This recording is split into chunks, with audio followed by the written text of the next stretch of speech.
The gray sky hung low over Tacoma that morning, the kind of winter chill that slipped into your bones no matter how many layers you wore. I stood at the corner of 6th Avenue and Pine, a paper cup of burnt coffee warming my hands, watching the street that had carried so many of our memories. Maya Thompson and I had walked this block more times than I could count, always laughing, always talking about things that felt endless. We had been inseparable since high school. Maya with her camera and denim jacket, me with my sketch pad and the loudest laugh in the room. Our bond was effortless, a rhythm we'd mastered over years of friendship. Tacoma was the backdrop of our youth, from art fairs at Wright Park to late-night milkshakes at Frisco Freeze. Everything felt safe, steady, like nothing could ever pull us apart. That morning, however, I waited alone. It had been 3 weeks since Maya last replied to any of my messages. At first, I made excuses for her: busy schedule, bad Wi-Fi, maybe just overwhelmed. But the silence grew heavy. Heavier still were the stories she posted online. Not directed at me, not obviously, but clear enough. Some people let a little success turn them into strangers. Funny how ambition makes people forget where they came from. I sipped my coffee. Bitter. The last time we met was in November. I had just signed my first wholesale contract for my small batch coffee line, my dream finally turning real. I thought she'd be excited. Instead, her face was blank. Flat. She had changed the subject almost instantly. That night, I told myself she was just tired. But now, standing in the cold alone, I couldn't ignore it anymore. Maya wasn't just drifting. She was pulling away, and she wanted me to feel it. The strange thing about silence is how loud it can become. Each day I refreshed my feed, her name would pop up. Maya in Capitol Hill, Maya with her new crew of creatives, Maya laughing at rooftop parties I didn't know she was invited to. The city was wide open for her, and yet I felt shut out. It wasn't that she had new friends. That was normal. We were adults now, life moved fast, people changed. But it was the way she never looked back. Not once. Not even to check if I was keeping up. I started drafting messages I never sent. Things like, "Hey, did I do something?" Or "Miss you lately." But they sat there in my drafts like forgotten letters, already too late. One day I found a photo she had posted. A coffee shop interior, minimalist and warm, with a caption that read, "Real friends show up. No need to chase ghosts." I stared at it for too long, unsure whether to laugh or cry. That was my shop. My wall. My product in the corner. And yet, not a tag, not a mention. The worst kind of absence is when someone erases you in plain sight. It came at 1:14 a.m. A message from Maya. Not a paragraph, not a voice note. Just, "Hope you're happy now." I stared at it, blinking. My heart raced as if I were suddenly under interrogation. What did she mean? What part of my happiness had become a crime?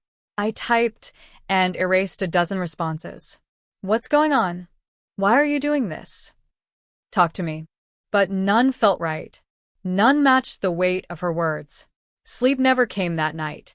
I just lay there, the glow of my screen pulsing against my chest like a slow, cold heartbeat.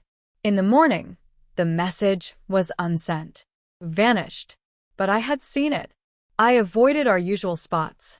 The vintage store on Pacific Avenue. The mural alley behind the theater. I couldn't bear to walk through places where echoes of our laughter still lingered. Tacoma suddenly felt different. Emptier. Like I was haunting my own life. I began spending more time at the cafe, pouring myself into the business. The smell of roasted beans, the rhythm of steaming milk, the quiet pride in every cup, it kept me grounded. But it also made her absence louder. Every face that walked through the door I hoped, then quickly unhoped, would be hers. It was at a local art exhibit when someone said her name. "Oh, you know Maya? She's been working with this new collective downtown. Super cool stuff." I smiled politely, nodding, but inside, something twisted. She hadn't told me any of this. And yet, to the rest of the world, her life was still unfolding in full color. Later that evening, someone else added, she said something about needing to cut out the noise. Said some people were holding her back. I went home that night and sat in silence for an hour. Noise. That's what I had become to her. It was a Thursday when it finally happened.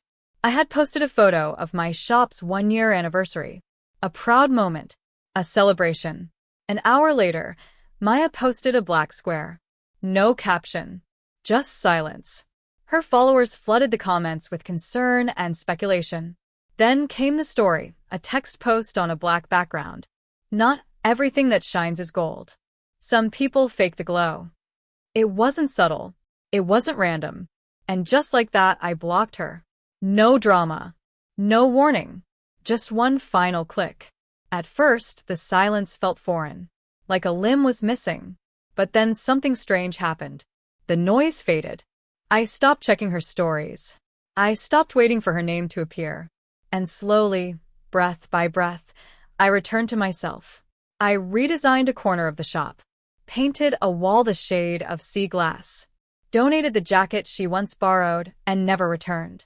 I was clearing space not just in the room, but in me. Some nights, I still wrote to her. Pages and pages in a leather-bound notebook. No stamps. No envelope. Just me, untangling the ache. I wrote about our summers at Point Defiance, the time we got drenched in the rain and laughed until our lungs hurt. I wrote about the feeling of being left behind and the guilt of succeeding without her by my side. And then I wrote something I never expected.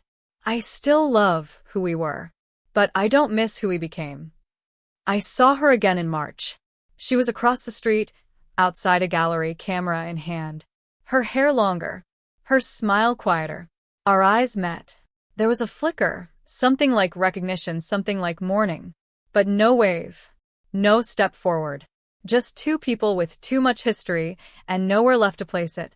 I turned off the alerts on my phone. No more buzzes, no more pop-ups that tricked my heart. In their place, silence.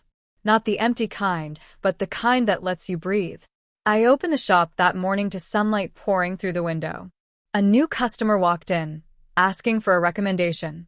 I smiled, guiding them through the menu, proud of every detail I had built. Outside, Tacoma was waking up. And so was I.